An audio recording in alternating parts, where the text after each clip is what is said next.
Hi Bon, good morning. වල හැමෝටම මං කියන දේ ඇහෙනවා නම් දාගෙන යන්න ඕකේ කියලා.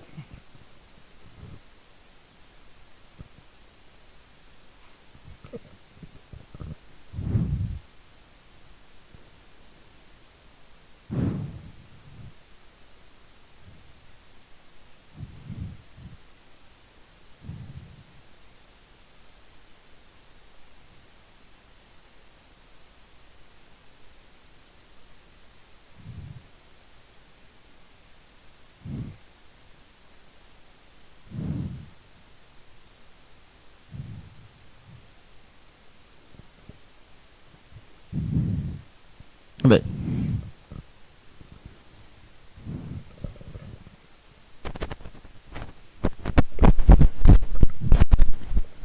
හරි හැමදෙනාටම අහනවා කියලා තේරෙනවා.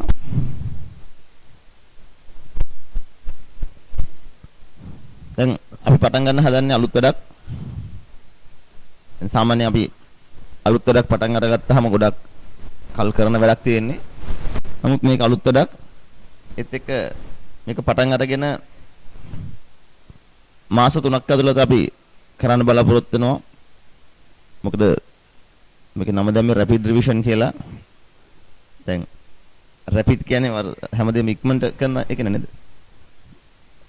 the speed එකටත් වඩා හයියෙන්. ඒක තමයි රැපිඩ් කියලා කියන්නේ. ඉතින් අපි රැපිඩ් රිවිෂන් කියලා කරන්න බලාපොරොත්තු වෙන්නේ සිලබස් එක ඉක්මනට කවර් කරගෙන යන විශේෂ පන්තියක්. මෙම දෙයක් කරන්න විශේෂයෙන්ම හේතුව විභාගේ කල් යාම.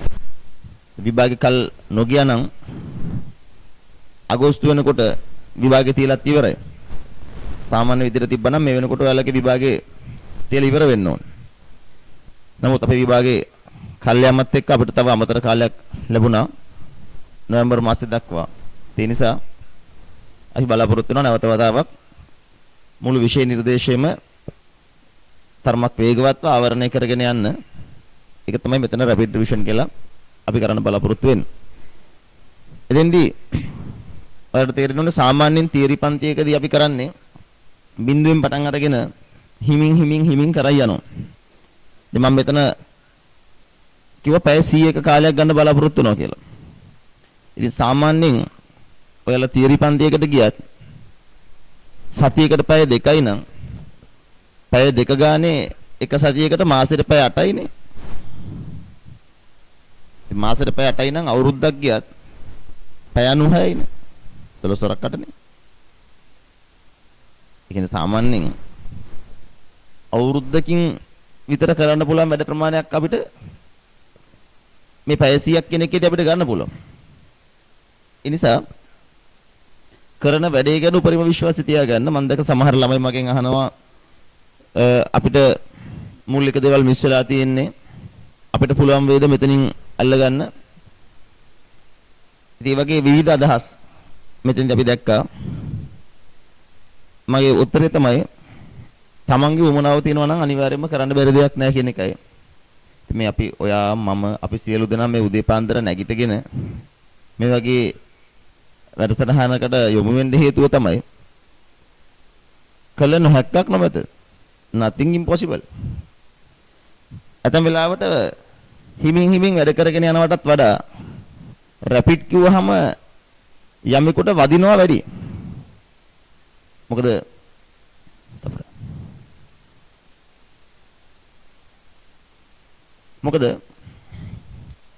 හයියෙන් වැඩේ කරා යනකොට ළඟ සිලබස් එක ටච් වෙනවා.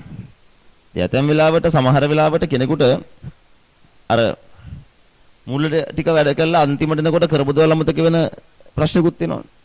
දැන් මේ පාර මේ විභාගේ ළඟ නිසා එහෙම අමතක වෙන්නෙම නැහැ. පොඩි බයගොත් එක්ක යන්නේ නේ. ඉතින් මෙතන වැඩ නොකරිච්ච කට්ටිය ඉන්නවා නම් අනිවාර්යයෙන්ම ඔයාලට මේ වෙනකොට යම්කිසි ප්‍රෙෂර් එකක් තියෙනවානේ. වැඩ කෙරෙලා නැහැ. ඒතර වැඩ කෙරිලා මගහරිච්ච ළමයි ඉන්නවා නම් මේ පාඩම් අපිට බෑ. ඔයගේ ප්‍රශ්න තියෙනවා. ඉතින් මම මේ රැපිඩ් රිවිෂන් කියන ප්ලෑන් එකේදී තනිකරම කරන්නේ පසුගිය විභාග ප්‍රශ්න පත්‍ර සහිතව තමයි මේ ආවරණය කිරීම කරන්නේ. ඒ කියන්නේ උදාහරණයක් විදිහට ගත්තොත් එහෙම යම් කිසි කොටසක් සාකච්ඡා කළා නම් මම බලනවා ඊට අදාළව පසුගිය ප්‍රශ්න පත්‍ර වල MCQ තියෙනවද? ඒවා ටිකත් ඒ කොටස ගාවීම සාකච්ඡා කරලා යන්නේ. ඒ නිසා මෙතෙන්දී ඔයාලා ප්‍රශ්න පත්‍ර කළා හා සමානයි. ඔයාලා පසුගිය ප්‍රශ්න කළා හා සමානයි. මොකද මං කොටසක් උගන්වනවා ඊට අදාළව අප පහුගිය ප්‍රශ්න හදනවා MCQ සහිතව. ගොඩක් වෙලාවට මෙතන පාස් පේපර්ස් වල දෙන weight එක වැඩි. ඒක අත්‍තරම කියනවා නම් විභාගයේ යනු පසුගිය විභාග ප්‍රශ්නනේ. ඒ නිසා මේ වැඩසටහන ඇතුලේ ප්‍රමුඛ ස්ථානය දෙන්නේ පහුගිය අවුරුදු 5ක ආපු ඒ ලෙවල් ප්‍රශ්න. හරිද? ඒ නිසා මේක මම හදනකොට මේ ටියුටෝරියල්ස් හදනකොට ගොඩක් වෙලාවට මාගාව තියාගෙන ඉන්නවා පහුගිය අවුරුදු 5 තුල ආපු ප්‍රශ්න පත්‍ර MCQ ඇතුළේ. ඒ නිසා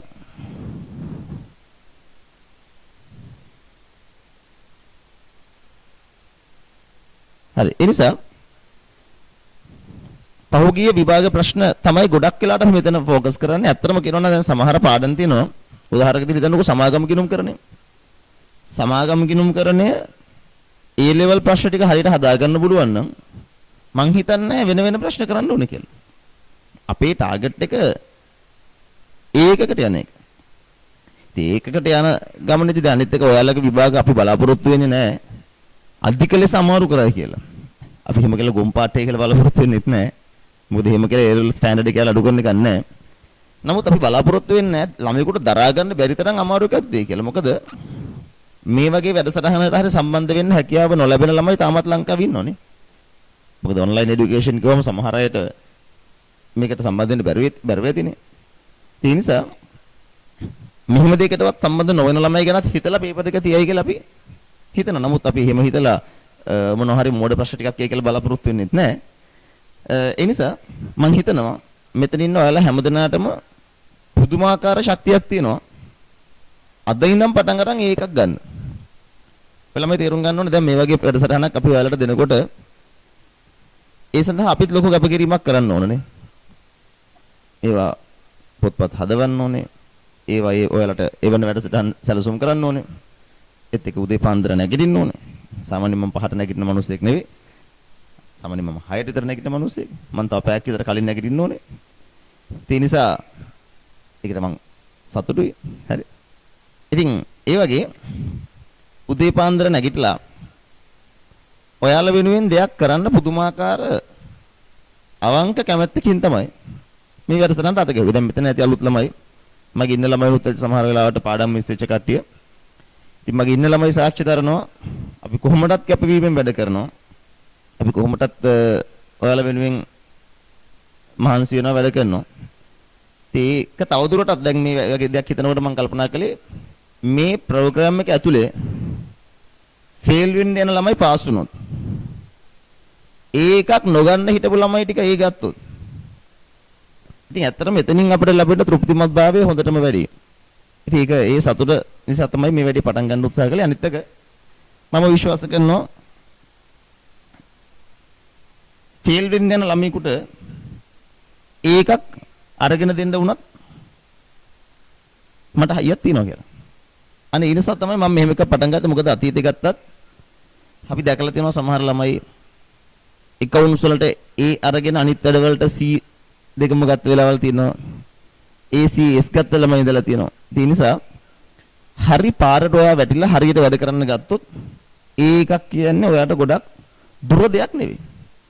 ඒ නිසා අපි පුළුවන් තරම් මේ ආරම්භයේදී මෙහෙම කතා කළාට මම සාමාන්‍යයෙන් පන්තිය තුල මෙහෙම ගොඩක් කියවන්න බලාපොරොත්තු වෙන්නෙත් නැහැ. ඒ නිසා විශේෂයෙන් මේ පන්තිය තුල වැඩම තමයි කරන්න බලාපොරොත්තු වෙන්නේ. අපි කෙලිම වැඩේ පටන් අරගමු. අද දවසේ තව අතරමැදදී අපිට පොඩ්ඩක් විස්තර කියවන්න තියෙනවා. මම පොරොන්දු වෙච්ච විස්තර ටිකක් තියෙනවා. ඒ ටික මම පන්ති අතරමැදදී ඔයාලට දැනුම් දෙන්නම්. ආරම්භයේදී තව දැනගත යුතු දෙයක් ඔයාට තියෙනවා නම් ඔයාට අහන්න පුළුවන්. ඒත් එක්ක හැම වෙලාවෙම මෙන්න මේ chat එක පාවිච්චි කරන්න. උදාහරණයක් විදිහට මම පැහැදිලිද කියලා ඇහුවොත් දෙතුන් පාර අහනකම් ඉන්න එපා. ඔව් කියලා දාන්න. පැහැදිලි නැත්තම් මම කියනකොටම තේරුන්නේ නැහැ කියලා දාන්න. ඔබටයි මටයි sannivedanaට තියෙන එකම මග තමයි මේ chat එක. මට ඔයාව පේන්නේ නැහැ. ඔයාට මම පේනවා. හරිද? ඒ නිසා පුළුවන් තරම් මේ chat එක අපි use කරමු. අඩු කාලයක් තුල මේ වැඩේ කරගන්න ඔයා මට උපරිම සහයෝගය දෙන්න. පැහැදිලිද? ඒ නිසා ඔයාගේ සහයෝගය මත තමයි තීරණය වෙන්නේ අපි කොච්චර වැඩ කරනවද කියන එක. මොකද පුදුවේ ගත්තාම කම්පියුටරයක් බලන් තනියෙන් කියවනවා කියලා කියන්නේ පිස්සු වැඩක්. මේ කරන වැඩේ ගැන නොදන්න කෙනෙක් මට කැමරාවක් අල්ලලා මෙහෙම වීඩියෝ කරනවා නම් ඒ ගැන මුකුත්ම නොදන්න කෙනෙක් ඒ වීඩියෝ එක බලන්නේ කම්පියුටරයක් දිහා බලන් කතා කරන පිස්සෙක් කියලා. එයිනේ ඔහොම කරගෙන මයික් එකකුත් තියනවා ඔය තනියෙන් කියවනවා. ඔඩියන්ස් එකක් නැහැ. ඒතර අපිට වර්චුවල් ඔඩියන්ස් එකක් තියෙනවා නේ. නොපෙනෙන ඔඩියන්ස් එකක් තියෙනවා. ඒ නිසා එහෙම කතා කරන්න. හරි. මම නම් කතා කරලා ඉවරයි. අතරමැදින් තව කතා කරන්නම්. ටියුට් එවන්නේ කොහොමද? ඒ නිසා ඒ සම්බන්ධව chat ප්‍රශ්න දෙන්නට අහන්න එපා. ටියුට් එක අපි ගන්නෙ කොහොමද? ගාස්තු ගෙවන්නේ කොහොමද? තව පන්තිය දාන අනිත් දවස මොකක්ද? ඒ ටික මම අනිවාර්යෙන් පන්තිය තුලදී කියන්නම්. අපි වැඩි පටන් ගමු ඉස්සෙල්ලා. ඔයාලා ලෑස්ති නම් ලෑස්ති කියලා විතරක් දාන්න.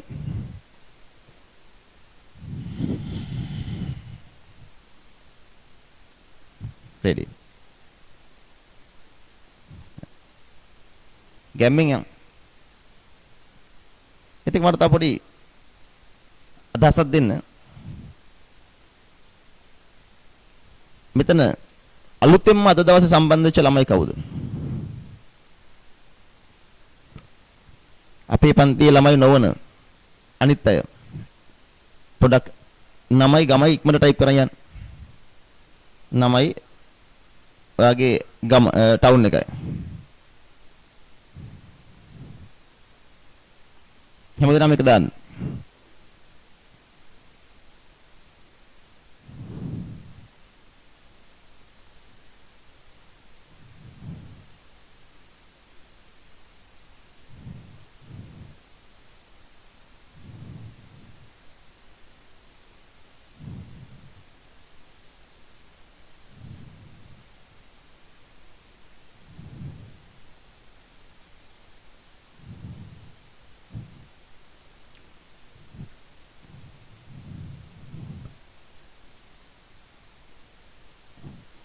ගොඩක් කියන දොර පළාත්වල කට්ටිය කුරුණෑගල ගාල්ල බදුල්ල හඟුරන්කෙත හොඳයි නිතත් දාගෙන ඉන්න ඉස්සරහට ඒත් අපිට පොඩි අතපසුවීමක් වෙලා තිබ්බා එක ගෲප් එකකට අපි දාලා තිබ්බේ නැහැ PDF එක සහ පන්තිට දාලා link එක ඒක පස්සේ අපි රෑ දැම්මේ ඒ නිසා ඒක න කනගාටුයි මොකද එයාලට print out එකක් ගන්න බැරි වෙන්නේ නැති ඒක ගැටලුවක් කරගන්න එපා. මොකද නිබන්ධන වලකින් ඉවසර ලැබෙනවා. ඒත් එක්ක නිබන්ධන ලැබුණාට පස්සේ ප්‍රශ්නයක් නැහැ. ඊට කලින් එතකම් මේවා ස්ටඩි කරගන්න ඔය දාලා තියෙන PDF එකේ print out එකක් අදින් පස්සේ ගන්න කමක් නැහැ. බලන්න. ළමයි මම ඉක්මනට පෙන්නුවොත් මෙන්න මේ වගේ ටයිම් ප්ලෑන් එකක් තමයි අපේ තියෙන්නේ. ගිණුම්කරණයේ හැඳින්වීම. පැය ගණන දෙකක් කියලා දැම්ම මම මේ හැඳින්වීම කියලා බලාපොරොත්තු වෙන්නේ අද දවසේ කරන්න බලාපොරොත්තු වෙන කොටස. එතක ගිණුම්කරණ සමීකරණය වර්තමානයේදී අපිට අතිශය වැදගත් කොටසක්. ඒ නිසා මේක මග අර ගන්න බෑ. මූලික පොත් සකස් කිරීම මූලික පොත් කියලා කියන්නේ විභාගයේදී ප්‍රශ්න අහන්න පුළුවන් තැනක්. VAT ආශ්‍රිතව වෙනම ප්‍රශ්නයක් අපිට තියෙන්න පුළුවන් මූලික පොත් වලට සම්බන්ධ කරලා. බැංකු සැසුම් වර්තමානයේ අඩු වැදගත්කමක් තියෙන පාඩමක්. ලකුණු 4ක 5ක කොටසක් විදිහට આવොත්. පාලන ගිණුම් හා සැසුම් ප්‍රකාශ. අතරම ඔය මූලික පොත් VAT පාලන ගිණුම් සමහරවිට බැංකු සැසුම් ඔය ඔක්කොම එකට කලවම් කරලා තමයි ප්‍රශ්න හැදෙන්නේ. කේවල ස්වාමී ව්‍යාපාරවල මූල ප්‍රකාශ වැරදි නිවැරදි කිරීම හා විනිශ්චිත ගිණුම්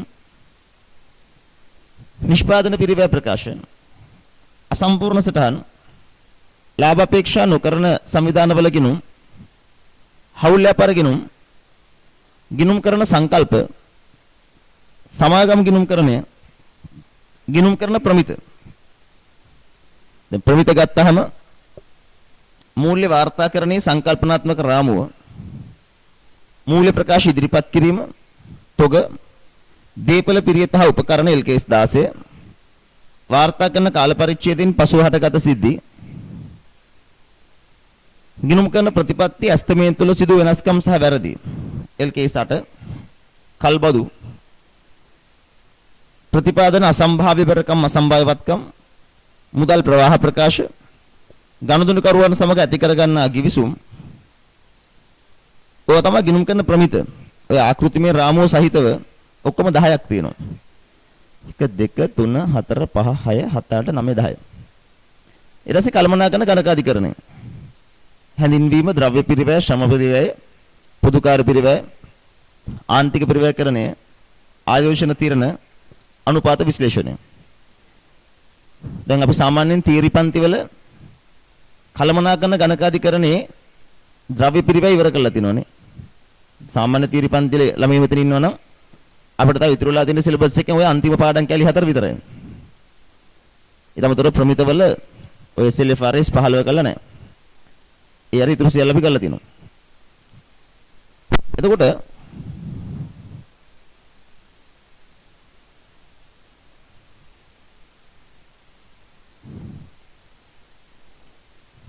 ඔය ටික තමයි කරන්න යන්නේ. ඒ නිසා අපි ටයිම් ප්ලෑන් එක දාලා තිබ්බා. ඔයාලා දැක්කම මම වැඩිම පාඩමක් විදිහට වැඩිම පැය ගාණක් වෙන් කරලා තිබ්බා කළමනාකරන ගණකාධිකරණයේ සිලබස් එකෙන් 35ක් විතර තියෙන නිසා. ඒ පෝස්ට් එක ඔයාලගේ WhatsApp groups වල තිබ්බා ඒක බලන්න. අපි කිලිම આવොත් එimhe අපේ වැඩේට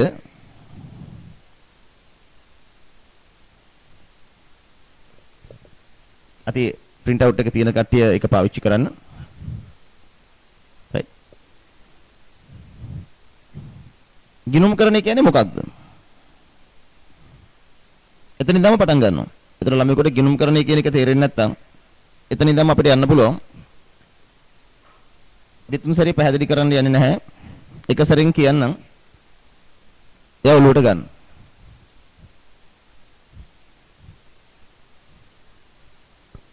මොකක්ද ගිණුම්කරණය කියන්නේ කියලා කිව්වොත් තොරතුරු සපයන විෂය. ගිණුම්කරණය කියන්නේ තොරතුරු සපයන විෂය. ව්‍යාපාරයක් කෙරෙහි උනන්දුවක් දක්වන විවිධ පාර්ශ්ව සඳහා තොරතුරු සපීම තමයි ගිණුම්කරණයෙන් කරන්නේ. ඒ නිසා ගිණුම්කරණය කියන්නේ තොරතුරු පද්ධතියක් කියලා කියනවා. මේ සපයන තොරතුරු සමාජයට වැදගත්.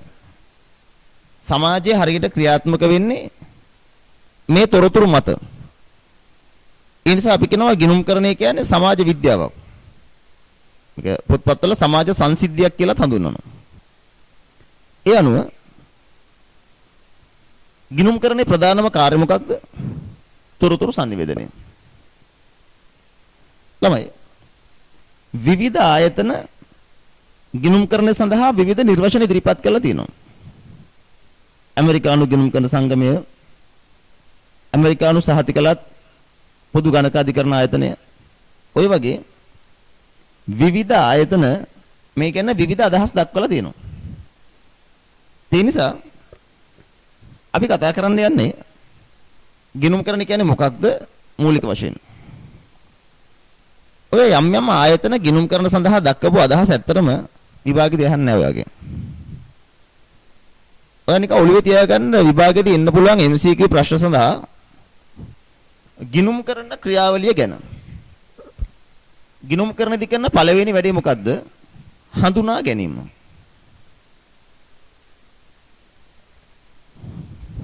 පේනවදුනේ. මුලින්ම කරන්නේ හඳුනා ගන්න. දෙක එක් රැස් කිරීම. හඳුනාගන්නේ මොනවද? ගනුදෙනු හා සිද්ධි. ව්‍යාපාරික සිද්ධ වෙන ගනුදෙනු හා සිද්ධි අපි හඳුනා ගන්න ඕන. ඊට පස්සේ හඳුනාගත්ත ගනුදෙනු හා සිද්ධි එක් රැස් කරන්න ඕන. ඊට කලින් මම මෙතනත් කියලා යන්නම්. මොනවද ගනුදෙනු? භාණ්ඩ ගැනුම්. ගැනුම්. විකුණුම්. විදුලි ගාස්තු ගෙව්වා. සේවක වැටුප් ගෙව්වා.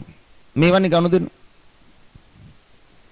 ගනුදෙනු කියන්නේ හිතලා කරන දේවල් ටික. සිද්ධි කියන්නේ ඉබේ වෙන දේවල්. උදාහරණයක් විදිහට භාණ්ඩ තොගයක් ගිනි ගැනීම. මෝටර රථයක් අනුතුරටපත් වීම. ගොඩනැගිල්ලක් කඩා වැටීම. මේවා තමයි සිද්ධි. ව්‍යාපාරයක් විසින් හිතලා කරන දේවල් ගනුදෙනු. කලමනාකරන තීරණයක් නොවන, ඒ කියන්නේ ඉබේ සිද්ධ වෙන දේවල් සිද්ධි. අපි බලාපොරොත්තු වෙන්නේ ව්‍යාපාරික සිද්ධි මත නෙවෙයි ගනුදෙනු මත. ඒ කියන්නේ ගනුදෙනු ඇති වෙයි කියලා තමයි බලන් ඉන්නේ. ඒ අතරතුරේ සිද්ධ වෙනවා. ඉතින් අපි සිද්ධි වලටත් මොන දෙනවා? ගිනුම් කරන කියන ක්‍රියාවලියට ලක් කරනවා ගනුදෙනු හා සිද්ධි කියන දෙකම. මුලින්ම කරන්නේ මේවා අපි හඳුන ගන්නවා. ගනුදෙනු හා සිද්ධි හඳුන ගන්නවා. ඊට පස්සේ ඒවා එක්රැස් කරනවා. එක්රැස් කරනවා කියන්නේ අපි මේවා කොළ කෑලි වල ලියනවා. කොළ කෑලි කියන්නේ මූලාශ්‍ර ලේඛන. ගනුදෙනු මූලාශ්‍ර ලේඛන වල ලියනවා. මේකට තව නමක් කියනවා මැනීම කියලා. ගනුදෙනු හඳුනගත්ත මූලාශ්‍ර ලේඛන හැදුවා. ඉන්වොයිස්, හරපත්, ලදුපත්, වවුචර්, බැරපත් වගේ දේවල්. ඊට පස්සේ වාර්තා කරනවා.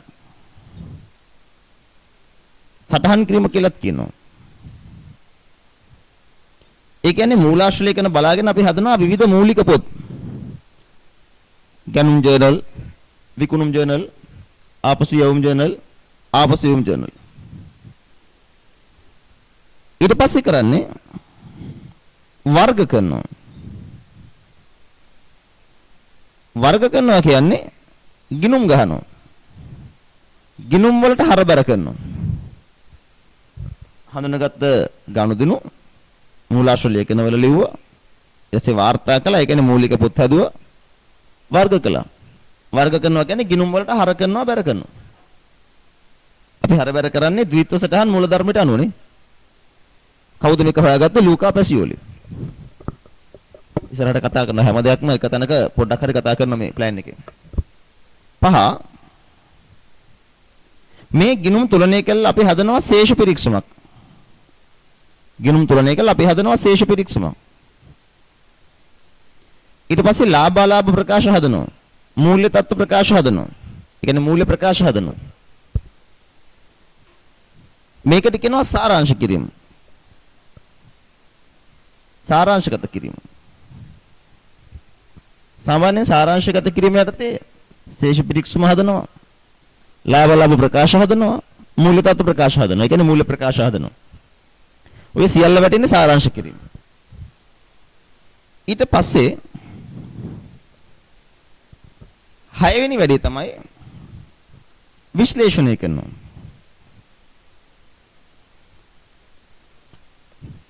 විශ්ලේෂණය කරනවා කියලා කියන්නේ හාර අවසල බලනවා. උදාහරණයක් විදිහට දැන් හිතන්නකෝ අපිට ලාභ ප්‍රකාශය හදලා ආව කියලා ලාභයක් ලක්ෂ 5ක අපි විශ්ලේෂණය කරනවා. අපේ ලාභය ලක්ෂ 5යි. තරංගකාරයාගේ ලාභය ලක්ෂ 10යි. අපි මේවා සංසන්දනය කරලා බලනවා. වැඩිපුර ලාභ තිබ්බේ අපිටද අපේ තරංගකාරයාටද? ඇයි අපේ ලාභය අඩු වෙලා තරංගකාරයාගේ ලාභය වැඩි වුනේ? ඔය වගේ හාරවුස්සල බලනවා. විශ්ලේෂණය කරනවා. ඒ මත ඊට පස්සේ තීරණ ගන්නවා.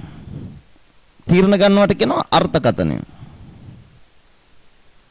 ඊට විවරණය කියලාත් කියනවා. අර්ථකථනය. කියන්නේ විවරණය කරනවා. අවසාන වශයෙන් කරන වැඩේ තමයි sannivedanaya කරනවා. sannivedanaya. sannivedanaya කරනවා කියන්නේ තොරතුරු අවශ්‍යයට තොරතුරු සපයනවා. මෙන්න මේක තමයි ගිනුම් කරන ක්‍රියාවලිය. ඉතින් ඔළුවේ මේක නැති ළමෙක් ඉන්නා නම් දැම්මම පාඩම් කරගන්න. මෙතනින් ප්‍රශ්න තියෙනවා මම පෙන්නන්නම් ඊට පස්සේ මෙතනින් ආපු MCQ. මම කරන විදිහ තේරෙනවද මේ රැපිඩ් රිවිෂන් එක? කොටසක් කතා කරලා ඊට පස්සේ ඒකට ආපු ප්‍රශ්න පෙන්නන්නම්. ඒතර වැඩේ තහවුරු වෙනවා. මෙහෙම ඒවා විල්ල තියෙනවා. ඉක්මනට කොට දාගන්න විදිහක් මම ප්ලෑන් කළේ. ගනුදෙනු හා සිද්ධි තමයි ව්‍යාපාරික ඉස්සෙල්ලාම සිද්ධ වෙන්නේ. අපි ඒවට කියනවා ගිනුම් කරන යෙදවුම් කියලා. ගනුදෙනු හා සිද්ධි වල තනි වචනයක් ගිනුම් කරන යෙදවුම්. මේ තමයි යොදවන්නේ. ක්‍රියාවලිය තමයි හඳුනා ගැනීම, එක්රැස් කිරීම. ඒ කියන්නේ මැනීම, වාර්තා කරනවා. එකට කියනවා සටහන් කිරීම. වර්ග කරනවා. ගිණුම් වලට හරබැර කරනවා. සාරාංශගත කරනවා. ශේෂ පිරීක්ෂම හදනවා, මූල ප්‍රකාශ හදනවා. විශ්ලේෂණය කරනවා. අධ්‍යයනය කළ බලනවා. ප්‍රතිශතයක් අනුපාතයක් හදනවා. අර්ථකථනය. ඒ කියන්නේ තීරණ ගන්නවා. ඒකට විවරණය කියලාත් කියනවා. sannivedana තොරතුරු අවශ්‍යයි තොරතුරු සපයනවා. මේ සමස්ත ක්‍රියාවලිය තමයි ගිණුම් කරන ක්‍රියාවලිය කියලා කියන්නේ. ඒතර වගේ ටියුට් එක අතේ තියෙනවා නම් බලන්න.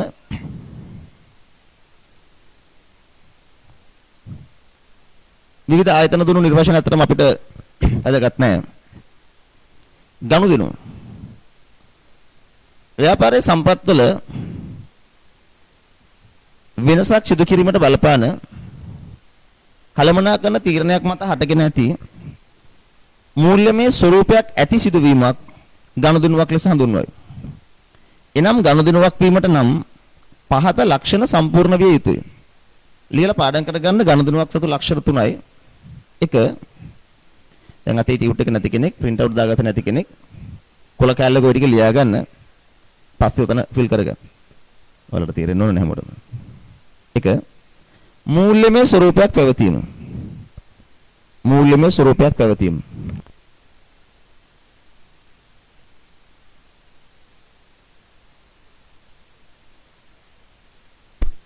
ඒ කියන්නේ මුදලින් මයින්න පුළුවන්.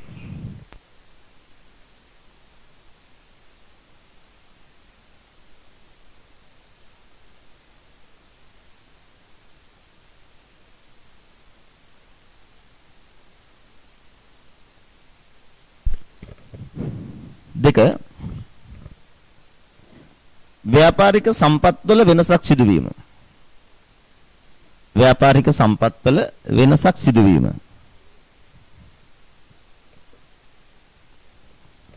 ව්‍යාපාරික සම්පත්වල වෙනසක් සිදුවීම.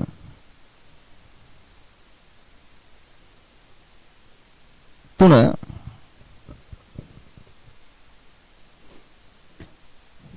කළමනාකරන තීරණයක් ප්‍රතිඵලයක් මත හට ගැනීම.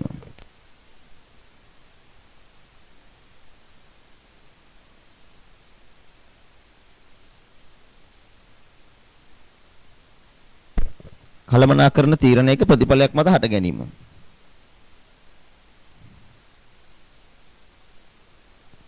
ඔතන ලියලා තියෙන උදාහරණ ගනුදෙනු වලට උදාහරණ ගැනුම් විකුණුම් ගෙවූ වියදම් ඒ වගේ දේවල්. ගැනුම් විකුණුම් ගෙවූ වියදම් සිද්ධියට ලියන්න. මූල්‍යමය ස්වરૂපයක් ඇති යටින් තියෙන සිද්ධිය ඒකට ලියන්න. මූල්‍යමය ස්වરૂපයක් ඇති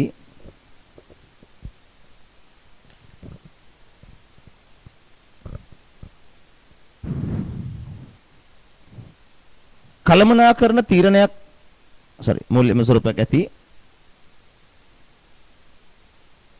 ව්‍යාපාරික සම්පත්වල වෙනසක් සිදු වීමට බලපාන. ව්‍යාපාරික සම්පත්වල වෙනසක් සිදු වීමට බලපාන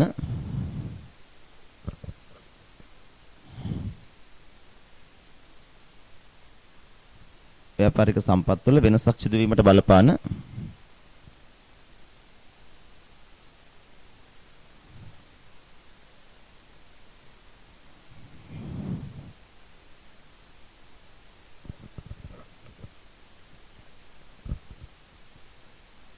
ගනුදෙනු නොවන අනිකුත් දෑ ගනුදෙනු නොවන අනිකුත් දෑ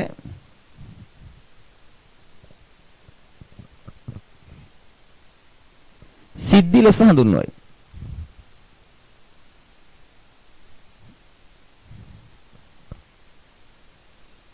ගනුදෙනු නොවන අනිකුත් දෑ සිද්ධි ලෙස හඳුන්වයි.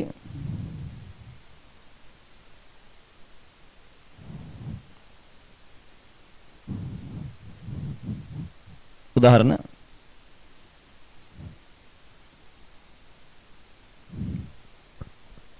භාණ්ඩ තොගයක් ගිනි ගැනීම භාණ්ඩ තොගයක් ගිනි ගැනීම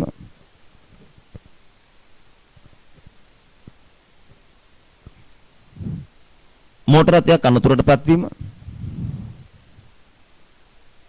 භාණ්ඩ තොගයක් ගිනි ගැනීම, මෝටර රථයක් අනතුරටපත් වීම.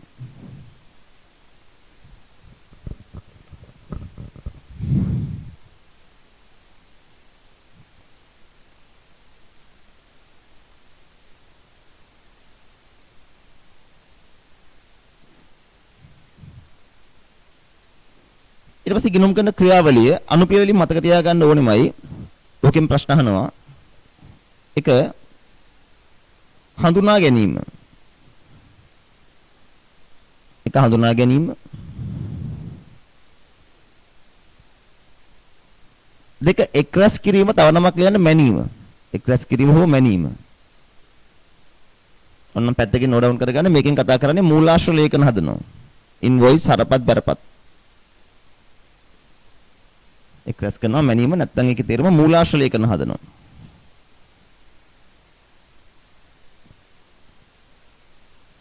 ඊට පස්සේ වාර්තා කිරීම. වාර්තා කිරීම නැත්නම් සටහන් කිරීම.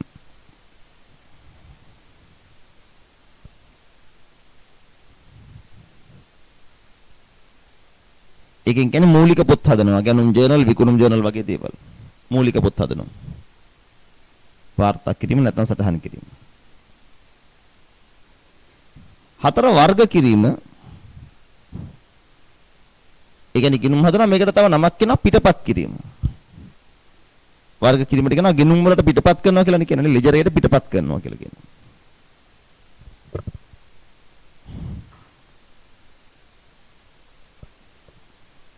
ඊළඟට සාරාංශගත කිරීම. සාරාංශගත කිරීම.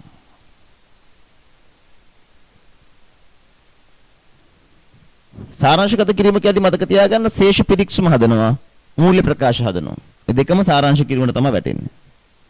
සාරාංශ කිරීම කියන්නේ ශේෂ පිරික්සුම හදනවා, මූල්‍ය ප්‍රකාශ හදනවා. ඒ කියන්නේ ලාභ අලාභ ප්‍රකාශ, මූල්‍ය තත්ත්ව ප්‍රකාශ.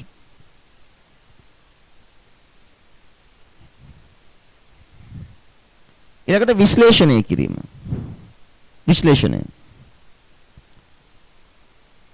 විශ්ලේෂණය කරනවා කියන්නේ ඔය අනුපාත ප්‍රතිශත වගේ හදලා බලනවා. ඒ අනුපාත විශ්ලේෂණය කියලා පාඩමක් තියෙනවා. අනුපාත විශ්ලේෂණය කියන පාඩම එන්නේ මේ විශ්ලේෂණය යටතේ. දාල ලාභ අනුපාතය, ශුද්ධ ලාභ අනුපාතය කීයද? යදෝ ප්‍රාග්ධනයේ මත ප්‍රතිලාභය කීයද? කාරක ප්‍රාග්ධන අනුපාතය මොකක්ද? ඒවා කරන්න බය වෙන්න එපා. හරි. 7 අර්ථකථනය නැත්නම් විවරණය. 7 අර්ථකථනය, ඒ කියන්නේ විවරණය. තේරෙන සිංහලෙන් කිව්වොත් තීරණ ගැනීම. අර්ථකථනය නැත්නම් විවරණය කියන්නේ තීරණ ගැනීම.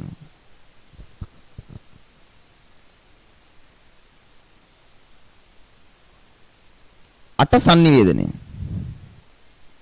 sannivedana කියන්නේ තොරතුරු සැපීම.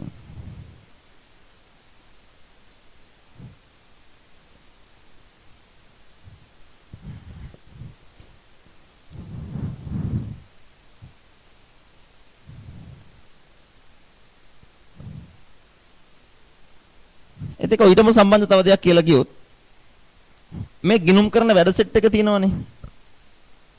මේවෙන් මේ ශේෂ පිරික්සුමක් හැදීම දක්වා මෙන්න මෙතෙන්ට එනකම් ශේෂ පිරික්සුම හැදීම දක්වා තියෙන සියලුම කාර්යයන් අපි හඳුන්වනවා පොත් තැබීම කියලා. ශේෂ පිරික්සුමක් හදලා දෙපැත්ත බැලන්ස් වෙනකම් වැඩ ටික ගිණුම් කරනදී අපි හඳුන්වනවා පොත් තැබීම කියලා. එතනින් එහාට වැඩ ටික මේ මූල්‍ය ප්‍රකාශ හදනවා, විශ්ලේෂණයේ අර්ථකථනය, මේ ටික හඳුන්වනවා ගණකාධිකරණය. උදේ ගිණුම් කරන කාර්යයන් වර්ග දෙකයි. පොත් ලැබීමේ කාර්යයන් සහ ගණකාධිකරණ කාර්යයන්. ගිණුම් කරන ක්‍රියාවලිය ගත්තහම ශේෂ පිරික්සුම හදනකම් පොත් ලැබීමේ කාර්යයන් කියලා හඳුන්වනවා. එතනින් එහාට ගණකාධිකරණ කාර්යයන් කියලා හඳුන්වනවා. පැහැදිලිද? එනවා කාර්යයන් අනුව ගිණුම් කරන්නේ අපිට කොටස් දෙකකට බෙදන්න පුළුවන්. පොත් ලැබීම හා ගණකාධිකරණයේ විදිහට. බලන්න ටියුට් එකේ ඊළඟට මම දාලා තිනවා පොත් ලැබීම සහ ගණකාධිකරණය අතර වෙනස. පොත් ලැබීම සහ ගණකාධිකරණය අතර වෙනස තමයි ශේෂ පිරික්සුම හදීම දක්වා කාර්යයන් පොත් ලැබීම ලෙස හඳුන්වයි. ඊට පසු කාර්යයන් ගණකාධිකරණ කාර්යයන් ලෙස හඳුන්වයි. මතක තියාගන්න පොත් බැීම කියලා කියන්නේ ගිණුම්කරණයේ තියෙන ප්‍රාථමික කාර්යය. මේක තමයි ගිණුම්කරණයේ තියෙන ප්‍රාථමික කාර්යය. ගණකාධිකරණය කියන්නේ ගිණුම්කරණයේ තියෙන ද්විතීක කාර්යය. ඒතර ගිණුම්කරණ කාර්යයන් වර්ග දෙකයි පොත් බැීමේ කාර්යයන් සහ ගණකාධිකරණ කාර්යයන් විදිහට. පොත් බැීම යනු ප්‍රාථමික කාර්යයයි ගණකාධිකරණය යනු ද්විතීක කාර්යයයි. ලියමෙතෙන්ද පොත් බැීම යනු ප්‍රාථමික කාර්ය වන අතර පොත් බැීම යනු ප්‍රාථමික කාර්ය වන අතර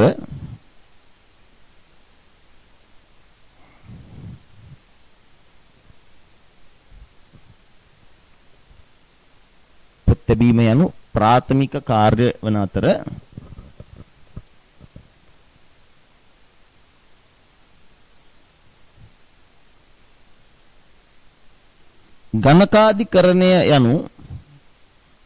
ගණකාධිකරණය යනු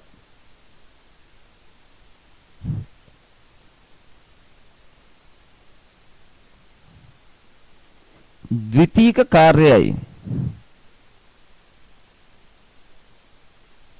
පොත් බැීම යනු ප්‍රාථමික කාර්ය වන අතර ගණකාධිකරණය යනු ද්විතීක කාර්යයයි.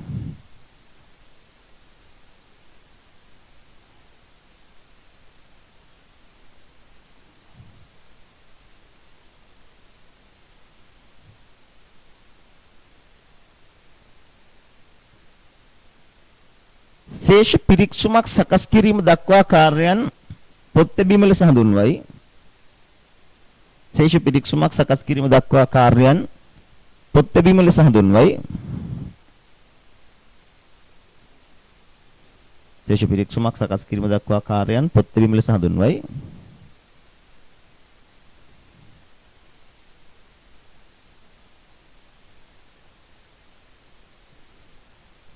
එයින් පසු කාර්යයන් ගණකාධිකරණය ලෙස හඳුන්වයි. එයින් පසු කාර්යයන් මෙන්න මේ ටික ගණකාධිකරණය ලෙස හඳුන්වයි. එයින් පසු කාර්යයන් ගණකාධිකරණය ලෙස හඳුන්වයි.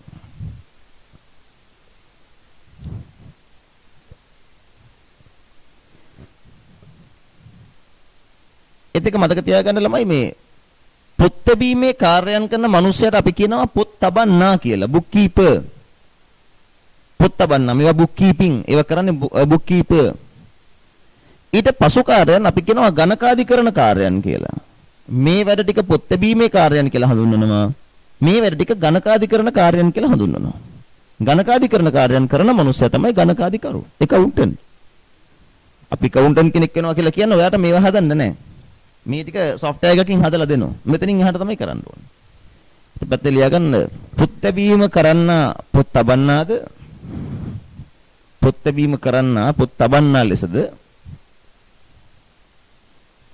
පොත් බැීම කරන්න පොත් තබන්නා ලෙසද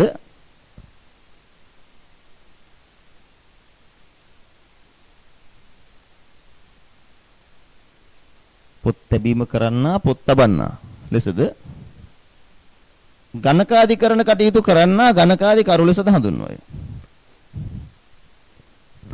පොත් බැීම කටයුතු කරන්න පොත් තබන්නාද ගණකාධිකරණ කටයුතු සිදු කරන්න ගණකාධිකාරී ලෙසද හඳුන්වයි.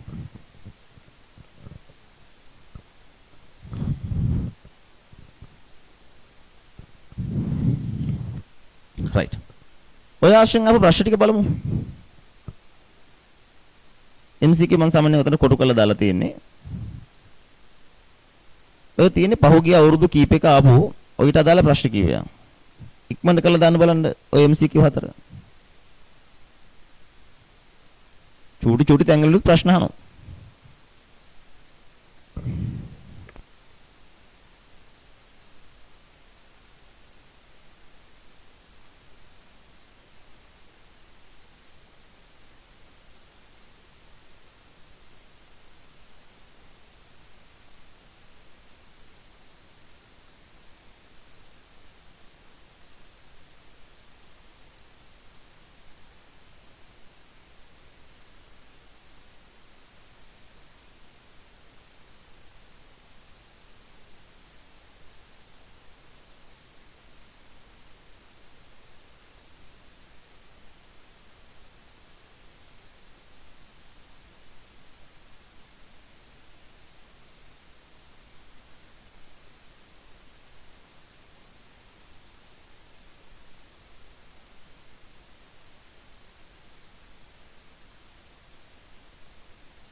බලමු.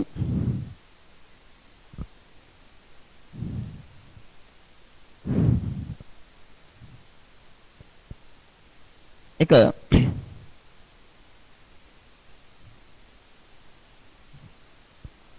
ගිණුම් කරන ක්‍රියාවලිය තුළ පහත කාර්යයන් වල නිවැරදි අනුපිළිවෙල මොකක්ද කියලා අහනවා.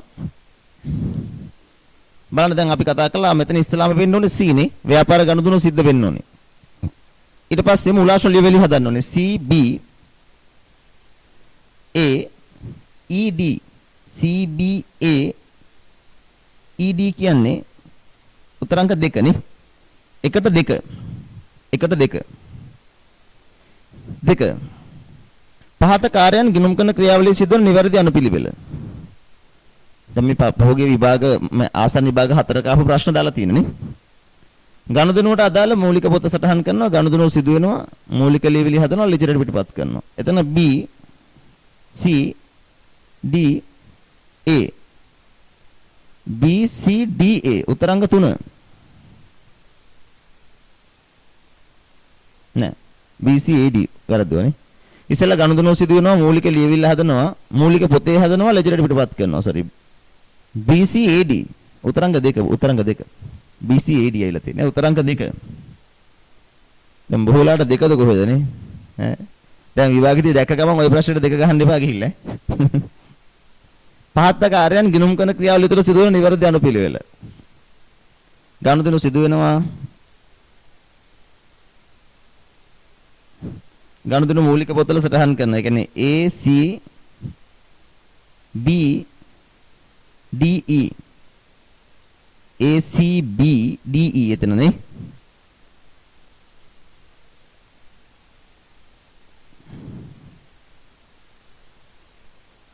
එක ගනුදෙනුව සිදු වෙනවා, දෙක ගනුදෙනු මූලික පොත්වල සටහන් කරනවා.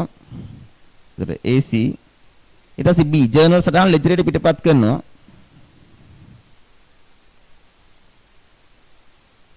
ඊට පස්සේ ශේෂ පරීක්ෂම ගිණුම තුලනය කරනවා, ශේෂ පරීක්ෂම හදනවා. A C B E D A C B E D එතනත් දෙක නේද? A C B E D ඔය එතනත් දෙක. නියමයි. ඒ ප්‍රශ්නේ විභාගයේදී ආවොත් එහෙම ඔයා කෙලිම ඊට පස්සේ දෙක තමයි ගහන්නේ නේ. ඇයිද නැනේ හැමදාම එහෙම රටාවකුත් තියෙනවද දන්නේ නැහැ නේ ළමයි. ඒව නම් පාඩම් කරලා යන්න එපා වෙනවට. ගිණුම් කරන ක්‍රියාවලිය තුළ පහත පියවර සිදුවන නිවැරදි අනුපිළිවෙල. ලෙජර් ගිණුම තුලනය කරනවා. ගනුදෙනු සඳහා මුලාශ්‍ර ලේඛන හදනවා.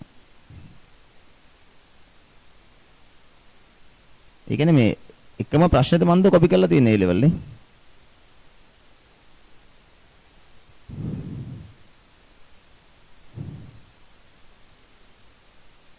එතන B ගනුදෙනු සඳහා මූලාශ්‍ර ලියවිලි හදනවා.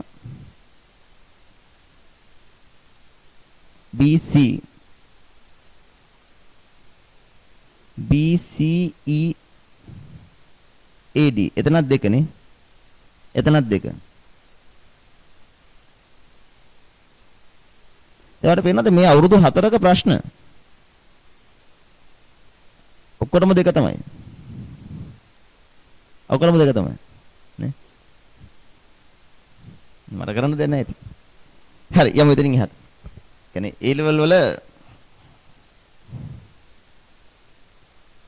ඔය අවුරුදු ආසන්න අවුරුදු 5 බලන්න ආසන්න අවුරුදු 5 6 ඇතුළෙන් තමයි තෝරගෙන තියෙන්නේ.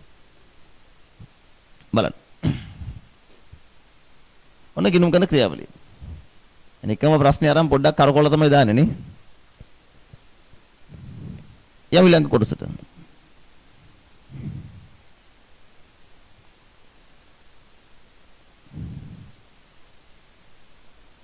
මූල්‍ය ප්‍රකාශ.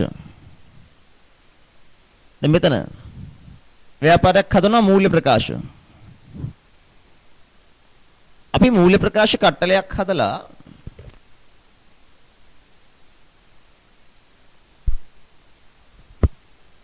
ඒ ව්‍යාපාරයක් හදන්නේ මූල්‍ය ප්‍රකාශ ව්‍යාපාරේ ප්‍රතිඵල තක්සේරු කරන්න. ප්‍රධාන වශයෙන් ව්‍යාපාරික ප්‍රතිඵල කියන්නේ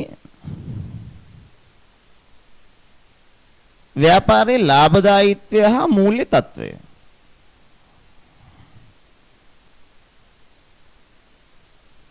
ඔය කලින් එකේ ඔක්කොම ආවේ ආන්සර් නම්බර් 2 ඈ. ඔක්කොම තමයි ආවේ 2. ව්‍යාපාරයක් මූල්‍ය ප්‍රකාශ හදන්නේ ඇයි? ප්‍රතිඵල තක්සේරු කරන්න.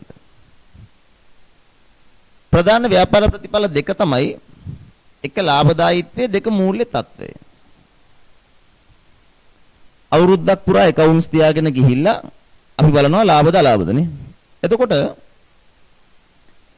මේවා හොයන්න අපි හදන ප්‍රධාන මූල්‍ය ප්‍රකාශ පහක් තියෙනවා. සමාගම් පාඩමේදී හදනවා. මොනවද මේ පහ? එක තමයි ලාභ අලාභ හා වෙනත් විස්තීර්ණ ආදායම් ප්‍රකාශය. දෙක මූල්‍ය තත්ත්ව ප්‍රකාශය. ඒත් එක්ක අපි හදනවා මුදල් ප්‍රවාහ ප්‍රකාශය. හිමිකම වෙනස් වීමේ ප්‍රකාශයක්.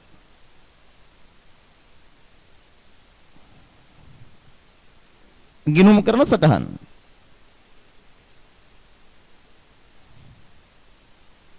එනෝ මූල්‍ය ප්‍රකාශ කට්ටලයක් හදනවා කියලා අපි හදන මූල්‍ය ප්‍රකාශන තියෙන්නේ 5යි.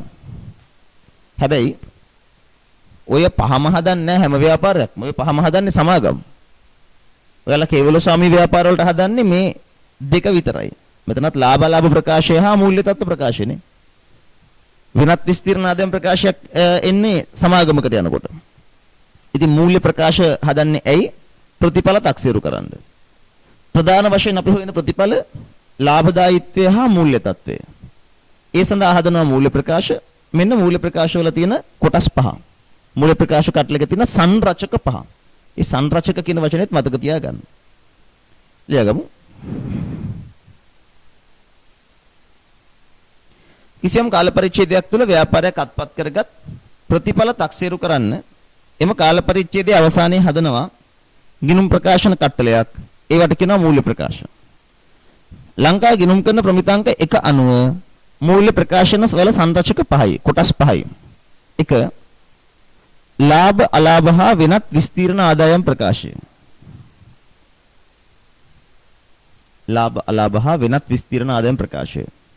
Profit and loss and other comprehensive income statement කියන එක. ලාභ අලාභ හා වෙනත් විස්තීර්ණ ආදායම් ප්‍රකාශය.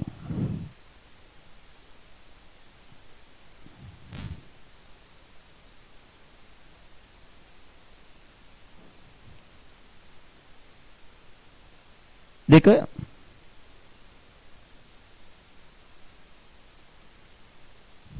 මූල්‍ය තත්ත්ව ප්‍රකාශය.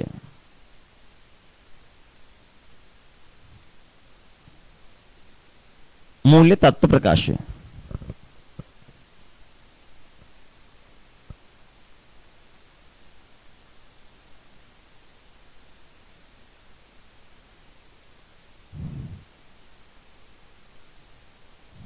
मूल्य तत्व प्रकाश है।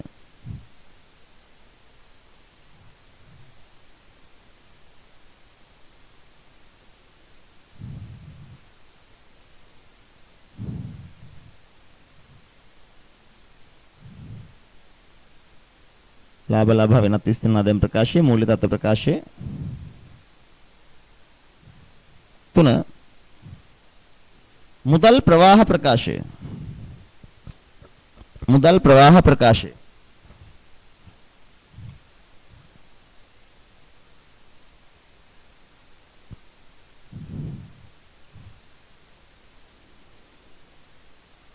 हतर हिमिकम वेनස් වීමේ ප්‍රකාශය 4 හිමිකම වෙනස් වීමේ ප්‍රකාශය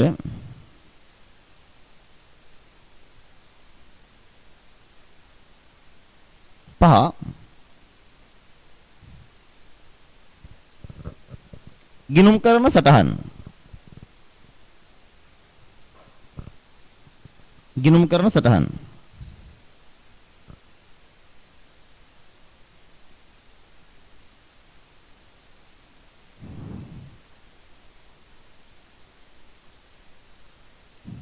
බලන්න උතනින් ඇවිල්ලා තියෙන ප්‍රශ්න අතීතේ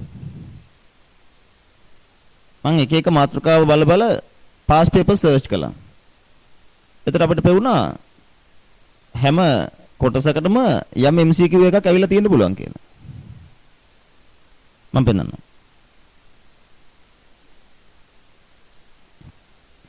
ඒකට තේරෙනවනේ යම් කිසි මහන්සියක් දරන්න ඕනේ මේ විදිහට ඔයාලට මේක ඉදිරිපත් කරන්න. ඉතින් ඉදිරියේදී මම බලාපොරොත්තු වෙන හැම පාඩමකටම මේ රටාවට යන්න. කොටසක් කරනකොට ඒකට අදාළ MCQ ටිකක් කරනවා ඒත් එක්කම. ඒතර MCQ ප්‍රැක්ටිස් එක නිකම්ම ලැබෙනවා ඔයාට. මිනිත්තු මේ වගේ වේගවත් වැඩසටහනක් ඇතුලේ වෙනම ගන්න කාලයක් නැහැ.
හරිද මේ ක්ලාස් එකේ පේමන්ට්ස් අරම ඔක්කොම විස්තර මම කියනවා ළමයි. මම කරා යම පිටරදී කියන්නම්. විස්තර ටික ඔක්කොම කියනවා මැදදී.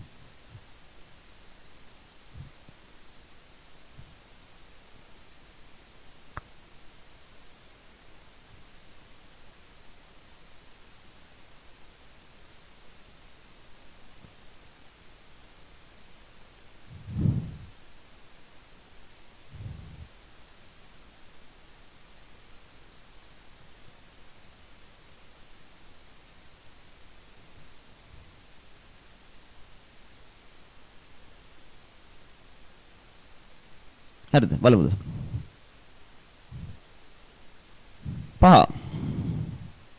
පහත් සඳහන් කුමන මූල්‍ය ප්‍රකාශ සංරචකය නිශ්චිත දිනකට හදනවද? මොකද්ද පහට උත්තරේ? නිශ්චිත දිනකට හදන්නේ මොකද්ද? මූල්‍ය තත්ත්ව ප්‍රකාශය අපි ඒකට කියන පරණ නම තමයි ශේෂපත්‍රය. මේකේ ශේෂපත්‍රය කියන එක ඇවිල්ලා තියෙන්නේ. මේක ඒ විනාශ වෙන්න කලින් හදපු පේපර් එකක් වෙන්නේ නැති. ඒකයි ශේෂපත්‍රය කියන්නේ. වර්තමාන මේකට කියන්නේ මූල්‍ය තත්ත්ව ප්‍රකාශය. උත්තර අංක එතකොට 1 නේ. දෙන ලද කාල පරිච්ඡේදයේ ආයතනයක මූල්‍ය තත්ත්වය වෙනස් වීම මගින් මොකද පෙන්වන්නේ?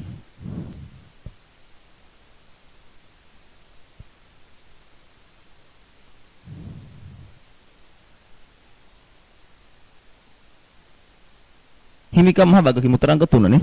6ට 3. 7 සමාගමක වාර්ෂික මහසභා රැස්වීමේදී ඉදිරිපත් කරන ලබන මූල්‍ය ප්‍රකාශන සම්බන්ධයෙන් පහත කුමන ප්‍රකාශය නිවැරදිද? වාර්ෂික මහසභා රැස්වීමේදී ඉදිරිපත් කරන්නේ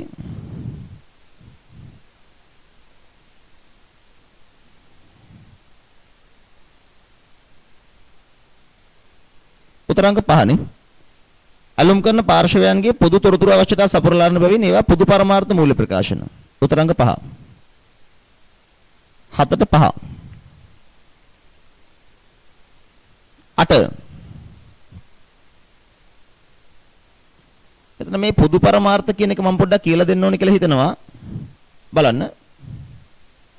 මෙමය.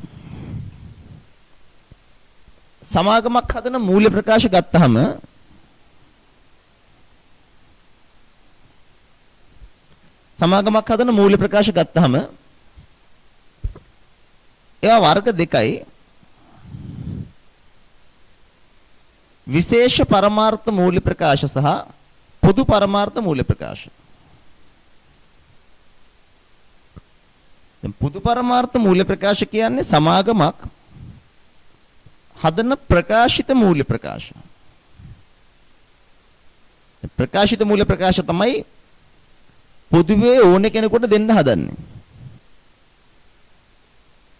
උදාහරණයක් විදිහට ඔයාලට ඉන්ටර්නෙට් එක ගැහුවාම ඩවුන්ලෝඩ් කළාම ඕනෙම කම්පැනි එකක අවුරුද්ද අන්තිමේදී හදපු මූල්‍ය ප්‍රකාශ කට්ටල එනවා. ඒවා පොදු පරමාර්ථ මූල්‍ය ප්‍රකාශ. විශේෂ පරමාර්ථ කියන්නේ එයාලගේ අවශ්‍යතාවයන් සඳහා එක්ක අධ්‍යක්ෂක මණ්ඩලයට වෙනම ගිණුම් හදා ගන්නවා.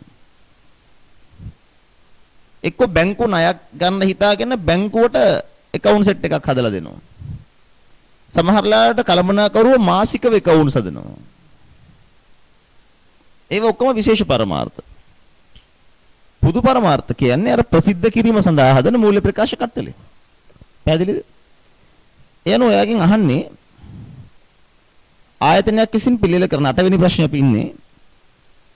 බලන්න 8 වෙනි ප්‍රශ්න වලගේ නිබන්ධනේ තියෙනවා. ආයතනයක් විසින් පිළියෙල කරන පොදු පරමාර්ථ මූල්‍ය ප්‍රකාශ සම්බන්ධයෙන් පහත කුමාන ප්‍රකාශ නිවැරදිද? මෙම ප්‍රකාශ ප්‍රධාන වශයෙන් අතීත තොරතුරු සපය. උත්තරේ හරිනේ. ඒ බාහිර පාර්ශවයන් ඉල්ලුව විටක පිළියෙල කරනවා නෙමෙයි සාමාන්‍යයෙන් හදනවනේ. උත්තරේ එහා C. බාහිර පාර්ශවයන් ඉල්ලනකන් ඉන්නේ නැහනේ. උත්තරේ එහා C. ඒ කියන්නේ 3. එහා C කියන්නේ 3.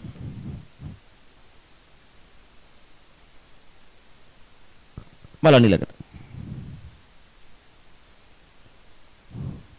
ගිණුම් කරන අරමුණ.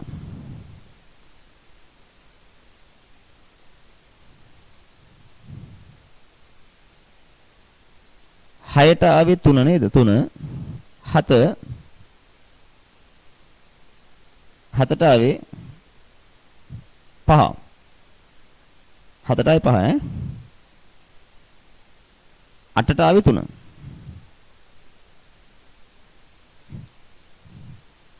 බලන්න. ගිණුම් කරන්නේ මූලික අරමුණ මොකක්ද?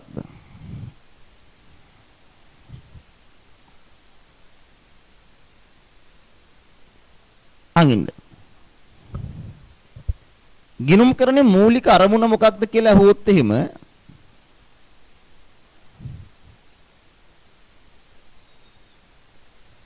මේක කියන්න තියෙන සරලම වචනේ sannivedana. නේ ගිණුම් කරන්නේ මූලික අරමුණ තමයි තොරතුරු sannivedana.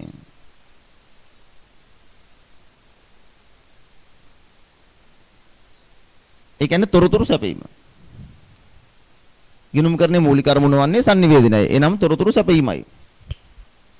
තව පොඩ්ඩක් එහාට ගිහිල්ලා මේක ටිකක් බර කළා හුවොත් පොදු පරමාර්ථ මූල්‍ය ප්‍රකාශ ඉදිරිපත් කිරීමේ ආකෘතිමය රාමුවට අනුව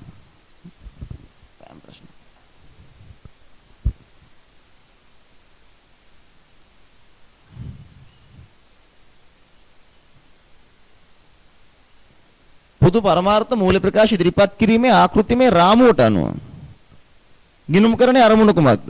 ඒ කියන්නේ ආකෘතිමය රාමුව කියලා කියන්නේ මූල්‍ය ප්‍රකාශ හැදීම සම්බන්ධයෙන් තියෙන මූලික මඟ පෙන්වීම. ආකෘතිමය රාමුව නේ ප්‍රමිත පොතට අනුව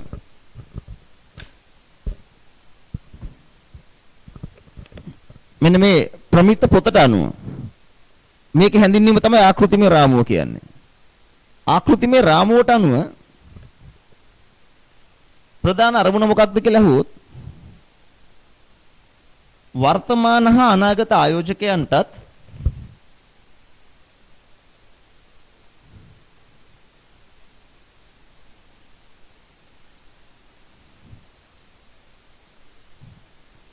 බැංකු හා ණය සපයන පාර්ශවයන්ටත්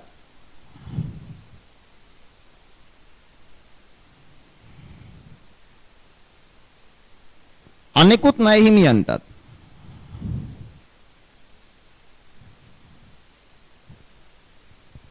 පේනවද? වර්තමාන හා අනාගත ආයෝජකයන්ටත් බැංකු හා ණය සපයන පාර්ශවයන්ටත් අනෙකුත් ණය හිමියන්ටත් වාර්තා කරන ඒකකයට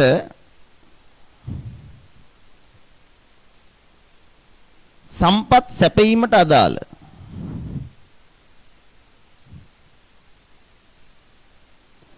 ආර්ථික තීරණ ගැනීම සඳහා තොරතුරු සැපයීමයි.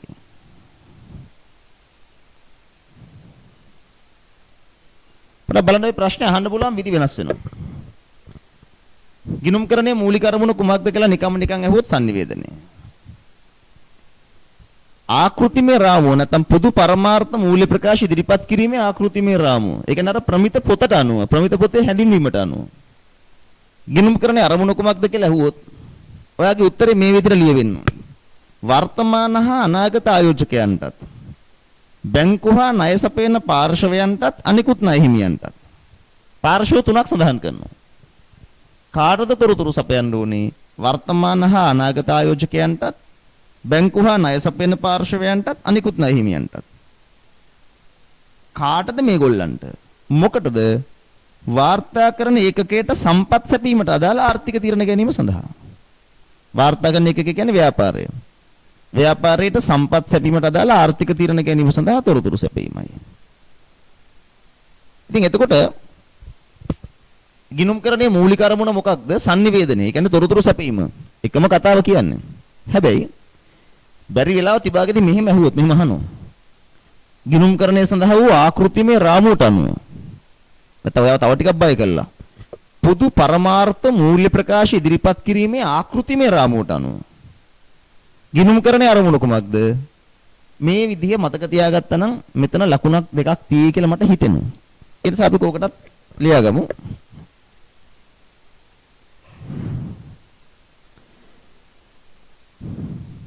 ගිණුම්කරණයේ මූලික අරමුණ ඉස්සරහින් ඉරි කැල්ලක් ගහලා sannivedanayeයි. sannivedanayeයි.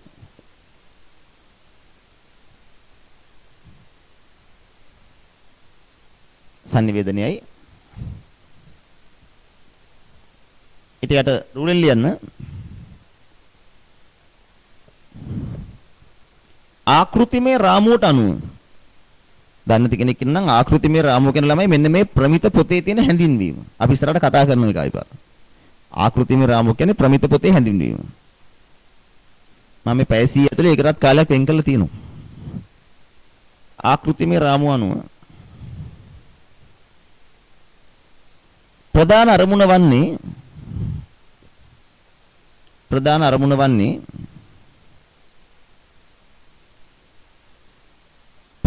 වන්නේ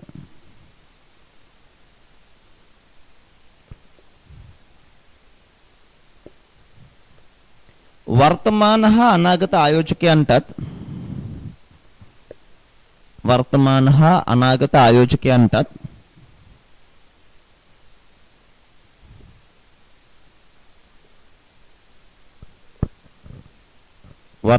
හා අනාගත ආයෝජකයන්ටත්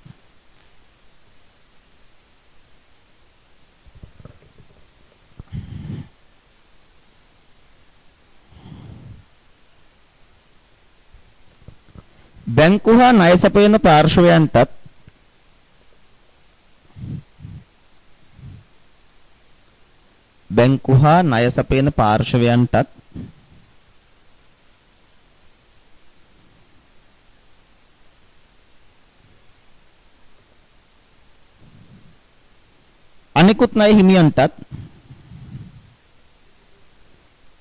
අනිකුත් ණය හිමියන්ටත්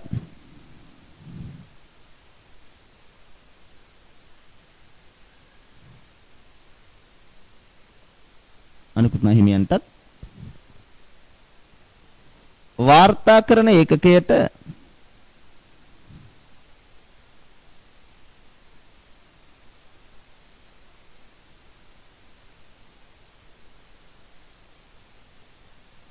වාර්තා කරන ඒකකයට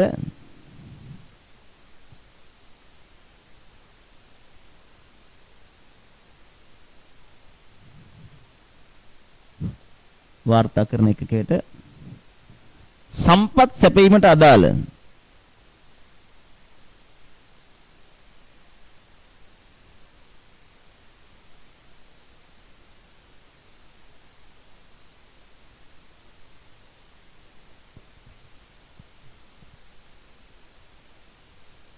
වාර්තා කරන එකකයට සම්පත් සැපීමට අදාළ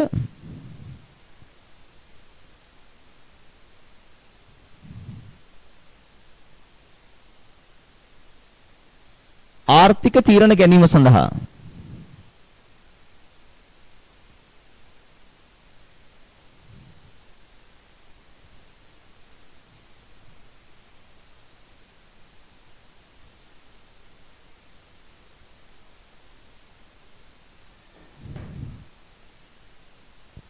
වාර්තා කරන එකකයට සම්පත් ලැබෙන්නට දාලා ආර්ථික තීරණ ගැනීම සඳහා තොරතුරු සැපයීමයි.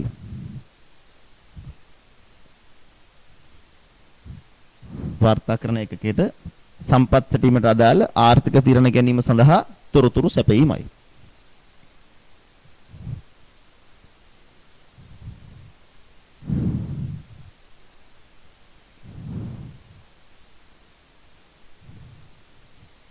ඉක්මනට කරා යන්න බලන්න ඔය ආශ්‍රිතව ඇවිල්ලා තියෙන MCQ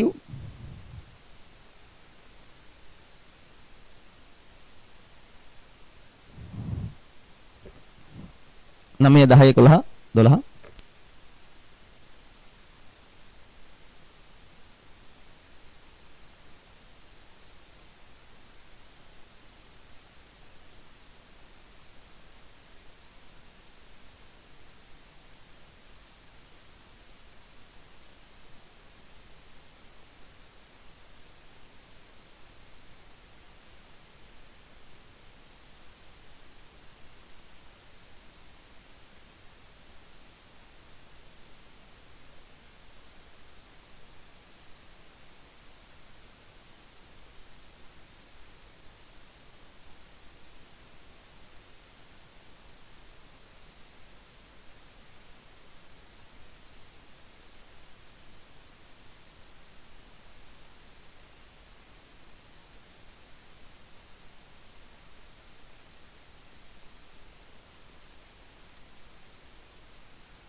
බලමුනේ. බලන්න අංක 9 පහත දැක්වෙන කුමන ප්‍රකාශය ආයතනයක මූලික ගිණුම්කරණයේ කාර්ය සම්බන්ධයෙන් නිවැරදි වේද?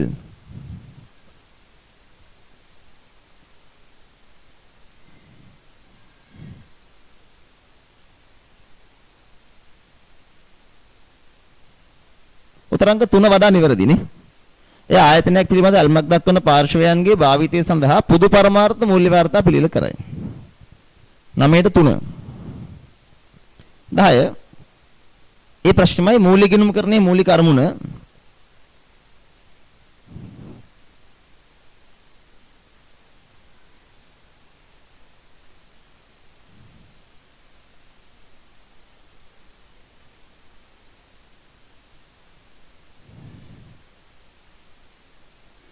තීනේවෙන් ගන්න වෙන්නේ 5නේ. 10ට 5. 10ට 5.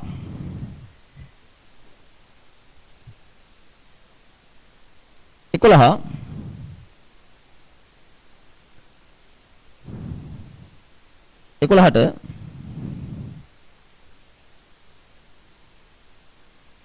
11ට 5නේ.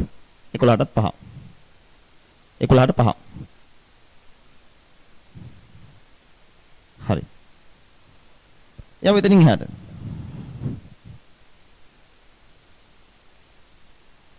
11 ගිණුම් කරන පරිසර.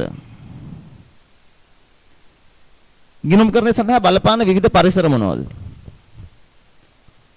නීති රීති බලපානවානේ සමාගම් පනත, හවුල් ව්‍යාපාර රාජ්‍ය පනත වගේ දේවල්. අංකික ලියන නෛතික පරිසරය. මම ඒක ඉක්මනට යන්නම් ඈ.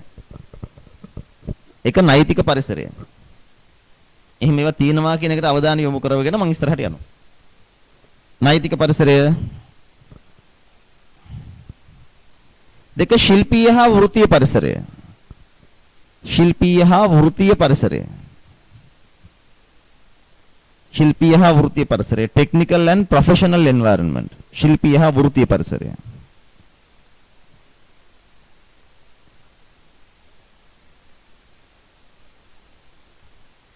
ශිල්පීය හා වෘත්තීය පරිසරය. ඒ කියන්නේ ඔය වරලත් ගණකාධිකරණ ආයතනයේ තියෙනවා චාර්ටර්ඩ් ඉන්ස්ටිටියුට්, ඒ කියන්නේ සීමා ACCA අන්න ඒවා තියෙන පරිසරය. 3 ආර්ථික හා දේශපාලන පරිසරය. ආර්ථික හා දේශපාලනය. ආර්ථික හා දේශපාලන පරිසරය. රටක තියෙන පොලි අනුපාත, උද්දමනය, විනිමය අනුපාත ඒවා තියෙන පරිසරය. ආර්ථික හා දේශපාලන පරිසරය. 4 සමාජ හා සංස්කෘතික පරිසරය. සෝෂල් ඇන්ඩ් කල්චරල් කියන්නේ සමාජ හා සංස්කෘතිය. මිනිසුන්ගේ විශ්වාස, ඇදහිලි, පුරුදු, ආගම්, ಜಾති ඒවා. සමාජ හා සංස්කෘතික පරිසරය. 5 තාක්ෂණික පරිසරය.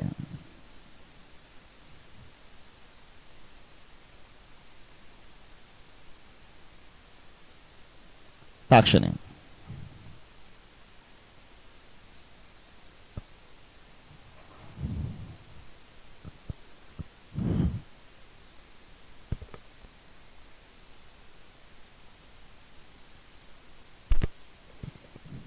බලමු ළඟට තමයි මේ ගිණුම්කරණය කියන විෂය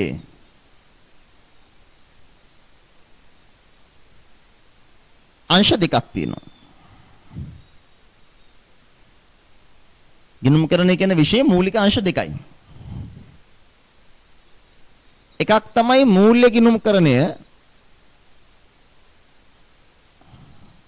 අනික තමයි කළමනාකරණ ගිණුම්කරණය.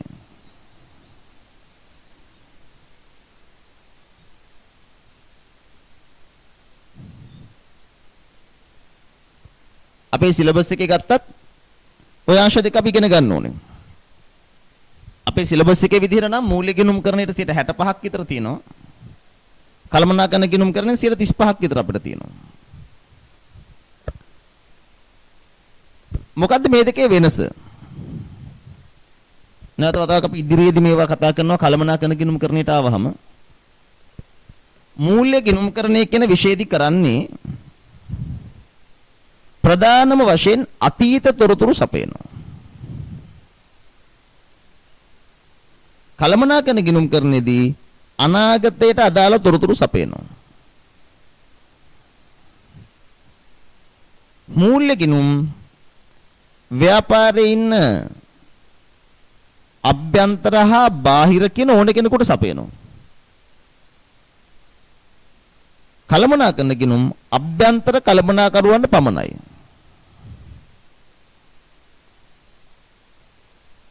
මූල්‍ය ගිණුම්කරණය සඳහා බලපාන නීති තියෙනවා. ප්‍රමිත තියෙනවා. කළමනාකරණ ගිණුම්කරණයට නීති හා ප්‍රමිත අදාළ නැහැ. ඒ කියන්නේ ඕන විදිහකට හදන්න පුළුවන්. ඒ අනුව අතීතයට අදාළ තොරතුරු ටික නීතිමය අවශ්‍යතාවයන්ට සහ ප්‍රමිතවලට අනුකූලව හදලා අභ්‍යන්තර බාහිර කියන ඕනම කෙනෙකුට සපයනවා නම් ඒක මූල්‍ය ගිණුම්කරණය. හැබැයි අනාගතයට අදාළ තොරතුරු නීති රීති වලට අදාළ නැතුව කළමනාකරණ අවශ්‍යතාවයන්ට අනුව හදලා අභ්‍යන්තර කළමනාකරුවන්ට විතරක් සපයනවා නම් ඒක කළමනාකරණ ගිණුම්කරණය. පැහැදිලිද? එතකොට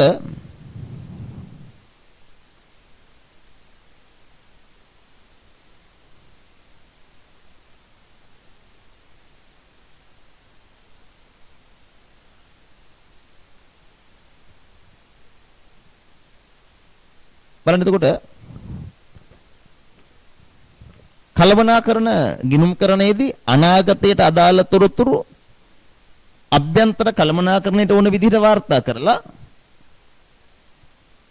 කල්පනාකරන ඕන විදිහට වාර්තා කළා අභ්‍යන්තර කල්පනාකරන විතරක් සපයනවා. හැබැයි මූල්‍ය ගිණුම් අතීත තොරතුරු නීතිමය අවශ්‍යතාවයන්ට අනුව වාර්තා කළා ඕන කෙනෙකුට සපයනවා. ඔන්න මූල්‍ය හා කල්පනාකරන ගිණුම් කරන්නේ ප්‍රධාන වෙනස. තව වෙනස්කම් තියෙනවා. ප්‍රධාන වශයෙන් ඔන්න ඔකයි වෙනස. බලන්න.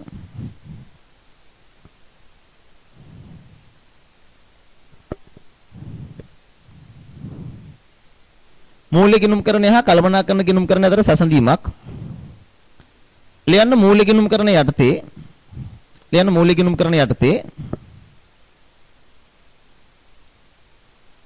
අතීත ඓතිහාසික තොරතුරු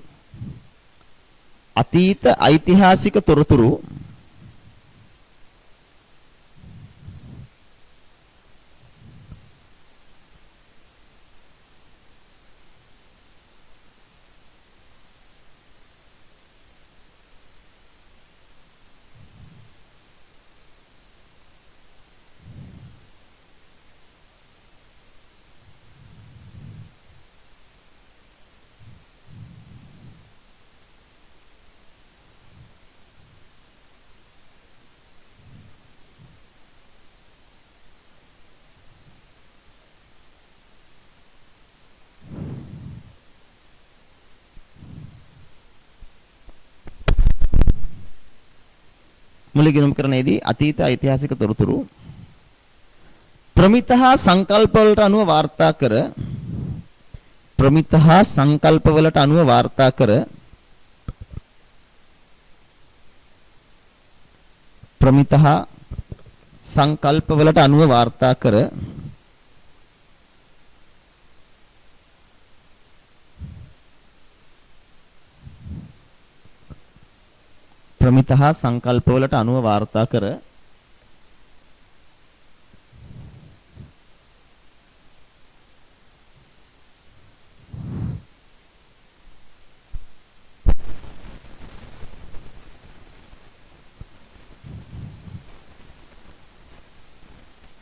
සියලුම අභ්‍යන්තර හා බාහිර පාර්ශවයන්ට සපයයි.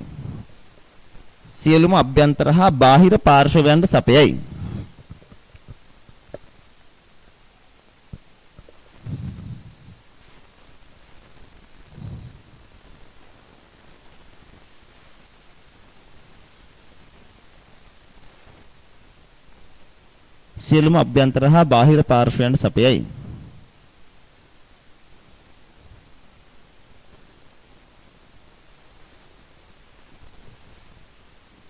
ඉතින් කලමනාකරන ගිණුම් කරන හැටි ලියන්න.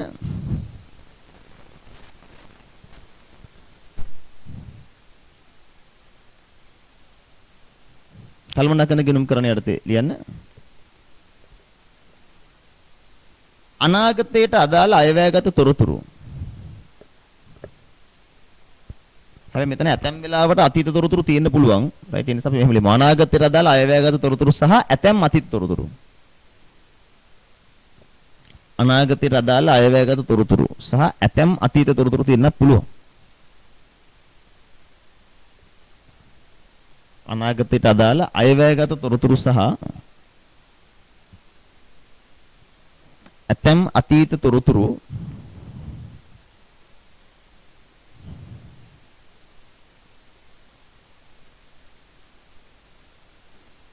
අනාගතයට අදාළ අයවැයගත තොරතුරු සහ ඇතැම් අතීත තොරතුරු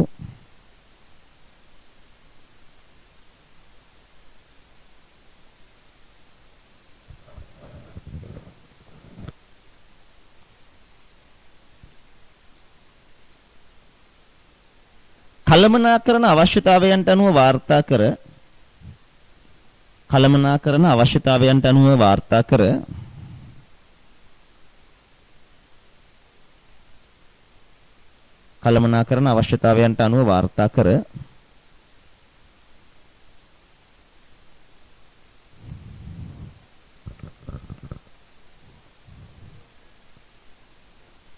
අභ්‍යන්තර කළමනාකරණයට පමණක් සැපයීම.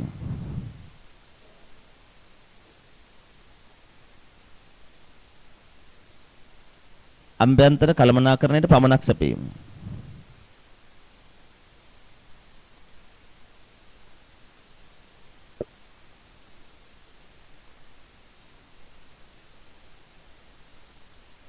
අභ්‍යන්තර කළමනාකරණයට පමණක් සැපීම.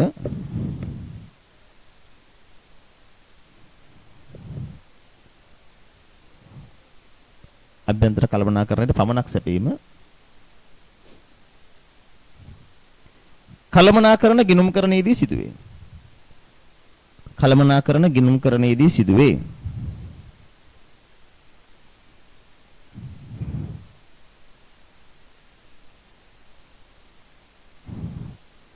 දැන් බලමු ඔතනින් ආපු MCQ. ඔතනින් ඇවිල්ලා තියෙන ප්‍රශ්න බලන්න. කළමනාකරණ ගිණුම්කරණයේදී සිදුවේ.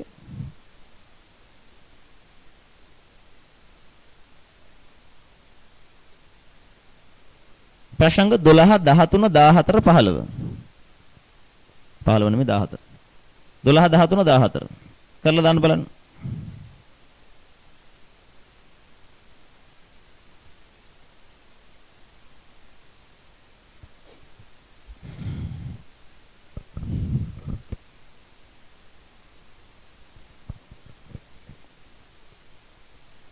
විශේෂයෙන් අතරමැද්දෙන් ඩ්‍රොප් වෙන්න එපා. ඒත් එක්ක අවධානයෙන් අහගෙන ඉන්න. එක්සෑම් එක ගොඩ යන්න නම් ඔබ කැපකිරීමක් කරන්න ඕනේ. හරිද?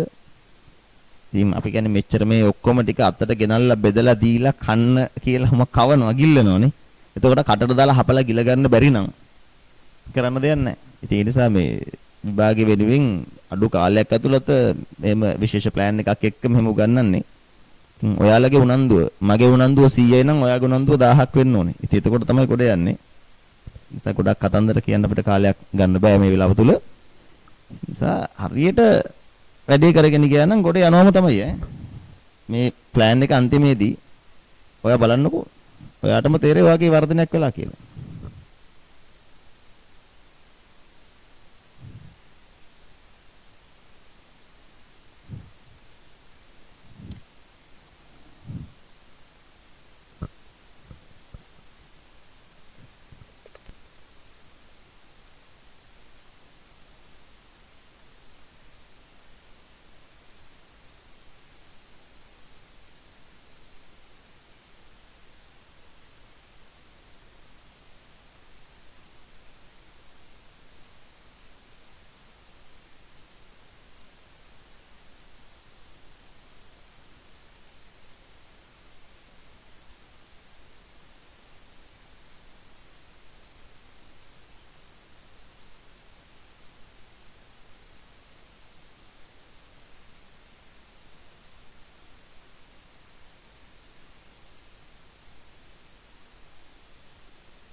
බලමු.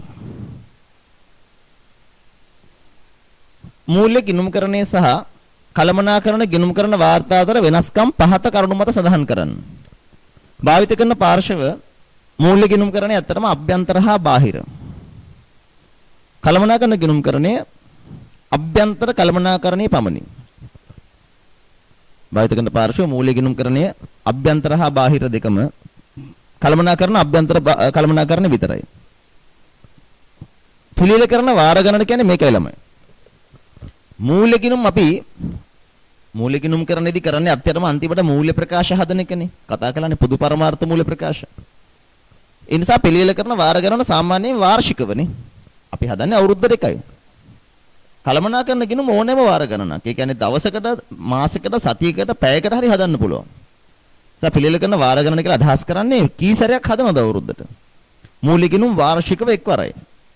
ඉතින් එක වුම් සෙට් එකයිනේ අන්තිමට හදන්නේ ලාභ ලාභ ප්‍රකාශය හා මූල්‍ය තත්ත්ව ප්‍රකාශය. කළමනාකරන ගිණුම් ඕනෑම වාර ගණනක් හදන්න පුළුවන්. වාර ගණන වැඩි එක හදන්න. ඕනෑම වාර ගණනක්.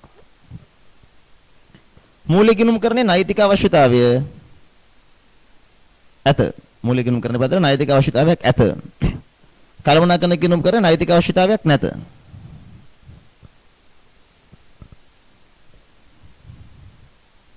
වාර්තා කරන තොරතුරු වල ස්වභාවය මූල්‍ය ගිණුම් කරන්නේ ඓතිහාසික මූල්‍ය තොරතුරු පමණි. මූල්‍ය ගිණුම් කරන්නේදී ඓතිහාසික කියන්නේ පැරණි මූල්‍ය තොරතුරු පමණයි. ඓතිහාසික මූල්‍ය තොරතුරු පමණි.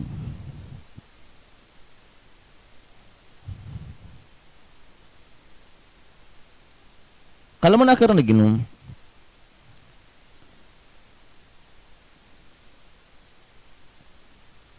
අනාගතයට අදාළ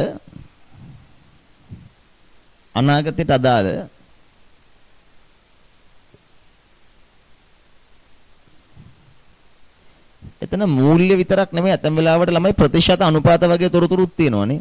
අනාගතයට අදාළ මූල්‍ය හා මූල්‍ය නොවන තොරතුරුද ඇතුළත් වේ.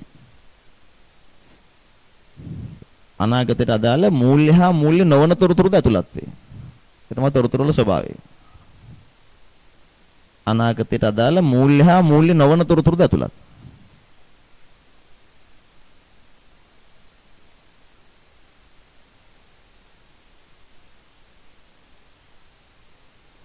නෛතික අවශ්‍යතාවයක් කියන එකෙන් කියන්නේ මොකක්ද කියලා අහනවා. නීතිමය අවශ්‍යතාවයක්. ඒ කියන්නේ නීතියෙන් අනිවාර්ය කරලා තියෙනවා නම් තමයි නෛතික අවශ්‍යතාවයක් කියන්නේ. නෛතික අවශ්‍යතාවයක් කියන්නේ නීතියෙන් අනිවාර්ය කරලා තියෙනවා කියනවා. පහත සඳහන් කළමනාකරන ගිණුම්කරණයේ විෂය පදයට ඇතුළත් වන්නේද නැද්ද කියලා අහනවා. අංක 13. බාන්න මිල කිරීම සඳහා පිරිවැය තොරතුරු සැපීම ඔව්නේ. ඔව්. ඒ ඔව්. පොදු පරමාර්ථ මූල ප්‍රකාශ හදන්නේ නැහැනේ කළමනාකරන ගිණුම්කරණයෙන්. ඒක නැත. දිගු කාලීන ආයෝජන ව්‍යාපෘතිය ගෙීම කරනවා. ඔව්. CO. D. අනුපාත මත ආයතනයක ලාභදායීත්වය විශ්ලේෂණය කරනවා. ඔව්. AO B නැත. CO DO. ව්‍යාපාරික කළමනාකරන ගිණුම්කරණයේ කාර්යභාරය සම්බන්ධයෙන් පහත ප්‍රකාශ සත්‍යද අසත්‍යද? කළමනාකරුවන්ගේ භාවිතය සඳහා පොදු පරමාර්ථ මූල්‍ය වාර්තා පිළිල කරයි අසත්‍යයිනේ. true or false කියලා දාන්න. ඒක false F.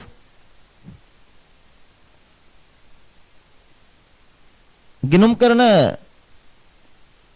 ප්‍රමිතවලට අනුව මූල්‍ය වාර්තා පිළිල කරයි B අසත්‍යයි false F. C අතීත මෙන්ම අනාගත තොරතුරු සපයයි සත්‍යයි true C T ඒක true. කළමනාකරුවන්ගේ ඉල්ලීමට තොරතුරු සපය එකත් සත්‍යයි true. A B F C D true.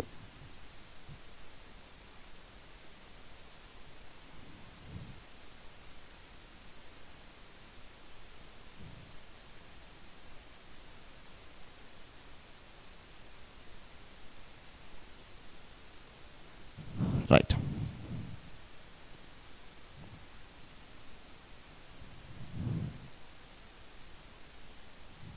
බලන්න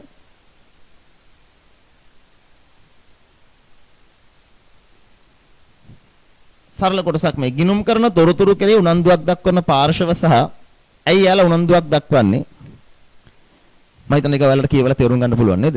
අයිතිකරුවෝ කළමනාකරුවෝ සේවකයෝ විවිධ පාර්ශව ඇයි ව්‍යාපාරික තොරතුරු කෙරෙහි උනන්දුවක් දක්වන්නේ ඒක තනියෙන් කියව ගන්න සරල කොටසක් නේ. ඒ ආශ්‍රිතව අපු MCQ දෙකක් කරලා යම් බලන්න 15 වෙනි ප්‍රශ්නේ. ව්‍යාපාර ආයතනයක් සම්බන්ධයෙන් පහත දී ඇති තොරතුරු අතුරින් කුමන තොරතුරට වෙළඳ ණය හිමියන් අයල්මක් දක්වයිද? දැකද හැම කොටසකින්ම MCQ වහලා තියෙනවා. මම මේ තෝරලා තියෙන විභාගයේ තියෙන MCQ ටික. ඊට අදාළ මාතෘකා ටික. ඒ නිසා ඒව ගැන අදහසක් ඔළුවේ තියෙන්න ඕනේ. සමහර වෙලාවට ළමයි මූලික තියරි ගැන එච්චර හිතන්නේ. ඒ වුණාට රැපිඩ් පන්තියක් කළත් අපිට මූලික තියරි අමතක කරලා යන්න බෑ. ණය හිමිය වැඩිපුර අයල්මක් දක්වයි මොහොකටද? මේ අහන්නේ වෙළඳ ණය හිමිය. ඒ කියන්නේ කඩේට බාණ්ඩ ණයට විකුණන අය. උත්තරංග 3නේ. නියමිත කාලයේදී ණය ගෙවීමේ හැකියාව දිනවද කියලා බලයිනේ. අංක 3. 16. පහත දී ඇති තොරතුරු කෙරෙහි වඩාත්ම උනන්දුවක් දක්වන්නේ කුමන පාර්ශවයේද කියලා අහනවා. ඒ දිගු කාලීන බැඳීම පියවීමට ආයතනයට සතු හැකියාව. අංක 3 නේ. ණය සැපයුම් කරුවන්. ආයෝජිත ප්‍රාග්ධනයට සාපේක්ෂව ආයතනයේ ලාභදායීත්වය අංක 2. ආයෝජකයන්. ඒ ගැන හිතයිනේ. නිපදවන ලද භාණ්ඩවල පිරිවැය කළමනාකරුවන් බලය අංක 4. C අංක 4. D ආයතනයේ ගෙවන ලබන බදු ප්‍රමාණය ගැන අනිවාර්යයෙන්ම රජයනේ. D රජයේ 1. 1. දිගුහලින බැඳීම පියවීම සතු හැකියාව A ට 3 B සඳහා 2 භාණ්ඩවල පිරිවැය C සඳහා 4 D සඳහා 1. නිකමට આવුත් කියලා දැම්ම ගිණුම්කරණයට අදාළ නව ප්‍රවණතා පාඩම් කරගන්න පරිගණකගත ගිණුම්කරණය. ඒ කියන්නේ කම්පියුටරයිස් accounting. accounts අදදී පරිගණක භාවිතය. උද්දමන ගිණුම්කරණය. ගිණුම් තියනකොට උද්දමන ගැන හිතනවා. උද්දමනේ නොසලකා ගිණුම් හදනවා සාමාන්‍යයෙන් අපි. ඒක හිතලා accounts හදුවොත් උද්දමන ගිණුම්කරණය. සමාජ වගකීම් ගිණුම්කරණය. හැම ව්‍යාපාරයකටම සමාජ වගකීමක් තියෙනවා කියලා හිතලා accounts හදනවා. පාරිසරික ගිණුම්කරණය. පරිසරය ගැන හිතන්න ඕනේ. ව්‍යාපාරයක තියෙන පරිසර ප්‍රතිපත්ති accounts වල පෙන්නනවා. මානව සම්පත් ගිණුම්කරණය. වැදගත් මානව සම්පත් වල වටිනාකම් accounts වල පෙන්නනවා. අපි තියෙන කළමනාකරුවෝ මෙච්චරක් ඉන්නවා. ඔයාලා එච්චර වටිනවා.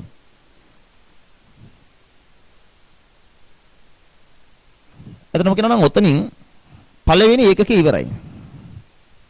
පළවෙනි ඒකක ඉවරයි.